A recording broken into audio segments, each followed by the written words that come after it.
মানবতাবিরোধী অপরাধের মামলায় শেখ হাসিনা সহ ৩ আসামির বিরুদ্ধে আন্তর্জাতিক অপরাধ ট্রাইব্যুনালে টানা দ্বিতীয় দিনের মতো সাক্ষ্য দিয়েছেন সিনিয়র সাংবাদিক মাহমুদুর রহমান।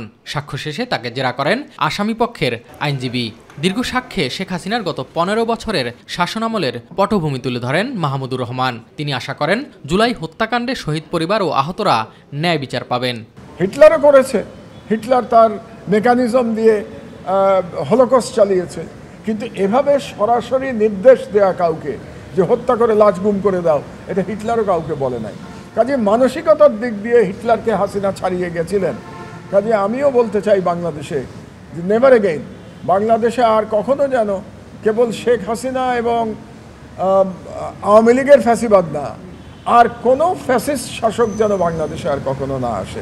আদালতে দেয়া মাহমুদুর রহমানের সাক্ষ্য ইতিহাসের জন্য অকাট্য দলিল হয়ে থাকবে বলে মনে করেন চিফ প্রসিকিউটর।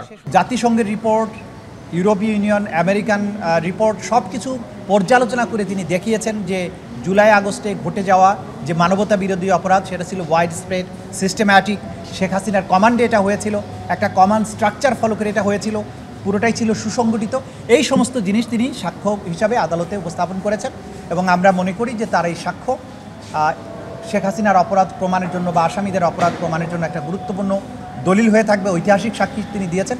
মঙ্গলবার সাক্ষ্য দেওয়ার কথা ছিল এনসিপির আহ্বায়ক জুলাই যোদ্ধা নাহিদ ইসলামের। ট্রাইব্যুনালে হাজিরও হয়েছিলেন তিনি, তবে মাহমুদুর রহমানের জেরা শেষ হয়নি এদিন। বুধবার তাকে জেরা শেষে এই মামলায় সাক্ষ্য দিতে পারেন নাহিদ।